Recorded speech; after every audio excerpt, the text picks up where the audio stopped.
Senator Dastyari. Senator Paterson. Thank you, Mr Acting Deputy President, and I commiserate with you having to sit there silently in the chair while Senator Dastyari verbals you in a most egregious and defamatory way for having moved positions on issues of economic freedom towards Senator Dastyari. I'm pleased to be able to exonerate you of such crimes, Chair. As far as I'm aware, you haven't done so, and I would certainly be alarmed to learn if it was the case. I hope it is never the case. No issue better highlights the economic illiteracy of the Australian Labor Party than the issue of taxation. And this motion we have before us today by Senator Dastyari is yet more evidence of it. On what planet, on what economic planet, does a tax cut which returns money earned by people back to those same people constitute a handout? On what planet is it a handout to allow people to keep their own money? Now, there are two initiatives of the Turnbull government that have returned money earned by individuals back to them or companies back to them, and I want to talk about why those are important and positive initiatives and why they don't constitute in any way or any form a handout. A handout is a gift by government of someone else's money to someone else in society. So when the government, for example, if the government were to hand out a bailout or assistance to industry in form of a subsidy, that would be a fair description of a handout. What's not a handout is taking a little bit less tax than you used to take from someone the previous financial year. And in two ways the Turnbull government has done this. The Turnbull government has ensured that the temporary budget deficit levy enacted in the 2014 budget has come to an end as it was scheduled to come to an end after 2 financial years having collected extra revenue for the government. That means that an income earner earning more than $180,000 a year will go from a tax rate, including the Medicare levy, of 49.5% to 47.5%. On what planet is allowing people to keep only 47.5% of their income over $180,000 a handout? On what planet is confiscating nearly half of someone's income a handout? It is a strange place indeed if you think that that is seriously a handout. My view is that it's a very good thing that that levy has come to an end, and I hope it is just the first of many more reductions in personal income tax rates for all income tax earners at all levels, because the truth is that Australian individuals are relatively highly taxed by world standards. We are relatively highly taxed in our region. We are relatively highly taxed among our competitors, and when looking at our top income tax rate, we are even, believe it or not, relatively highly taxed compared to the OECD, which has been described, not by me but by others, as a club of high-taxing countries. So that is quite an achievement indeed. The other way in which the Turnbull government is returning to taxpayers money that they themselves have earned is through the enterprise tax plan, which reduces the tax rate for small businesses up to $50 million in revenue, small and medium-sized businesses up to $50 million in revenue, down to 27.5%. That means for companies who make a profit, instead of the government taking 30% of that profit and spending it, the government will now only take 27.5% of that. That, in no plain language understanding of English, constitute a handout in any way, shape or form. And it's a very important initiative because we know that there will be significant economic benefits that will flow from that.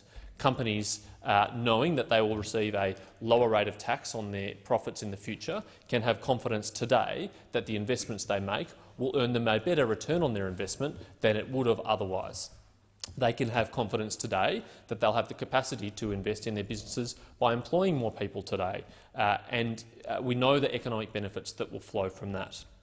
But of course, you don't have to take my word for it, as I've said in these sorts of debates before, because we've got happily and helpfully on the public record extensive comments from Labor Party themselves, from the Leader of the Opposition, Bill Shorten, from the Shadow Treasurer, Chris Bowen, who've been extensive in their praise of the idea of tax cuts, including for companies. And I'll just cite 2 examples, although there are dozens, and I've cited them before in these sorts of debates. Of course, it was in the House of Representatives on the 23rd of August 2011 that Bill Shorten said, cutting the company income tax rate increases domestic productivity and domestic investment. More capital means higher productivity and economic growth and leads to more jobs and higher wages.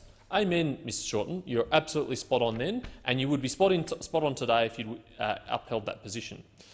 his colleague, the Shadow Treasurer, Chris Bowen, said, "It is a Labor thing to have the ambition of reducing company tax because it promotes investment, creates jobs and drives growth." I couldn't have put it better myself. I couldn't have put it more eloquently myself. Chris Bowen is absolutely right to say that all those benefits will flow from reducing the company tax rate.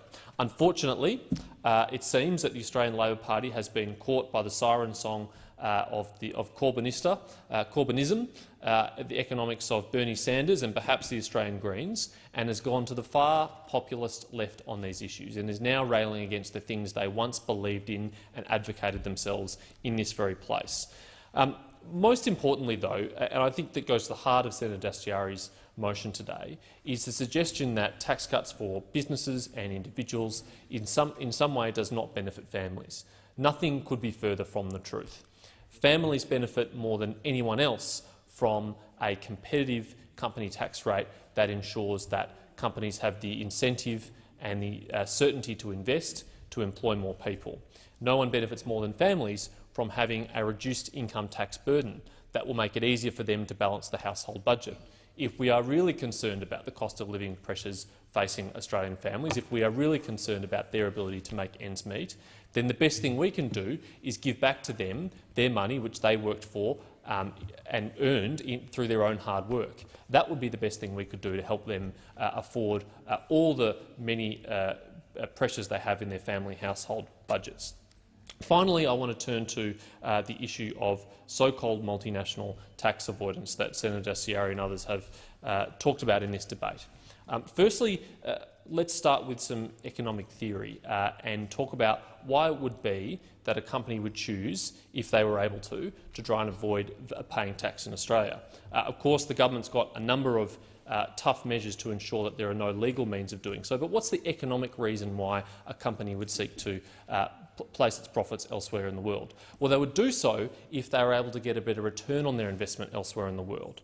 In a modern capitalist economy where so much of the benefit derived from a company's innovation is in the form of intellectual property, and when that intellectual property can be based anywhere in the world, it makes sense that companies will choose to base their intellectual property in countries which have lower rates of company income tax, because they will ensure that they get a better return on the investment for that intellectual property.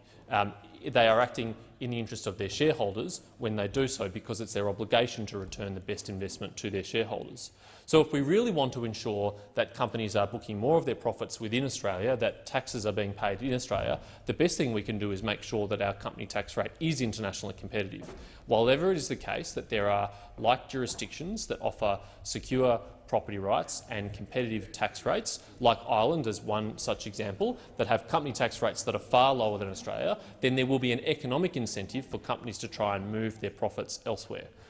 We could ensure that that not be the case, and we could ensure that's not the case by further lowering our own company tax rates here in Australia. One person who is not an economic illiterate is my great colleague and friend from Western Australia, Senator Back. I won't be contributing to the valedictory debate later on, so I'll take the opportunity now to say what a pleasure it's been and what an honour it's been to serve with him for just a little bit over a year, and how sorry I am to see that he's retiring. We would have loved to continue to have his company and his service here in the Senate. He has been a distinguished servant of the people of Western Australia. He's been a dedicated member of this Senate. He has upheld its traditions in the proudest way, and he is a great Liberal, and I've been very proud to serve with him. Thank you, Senator.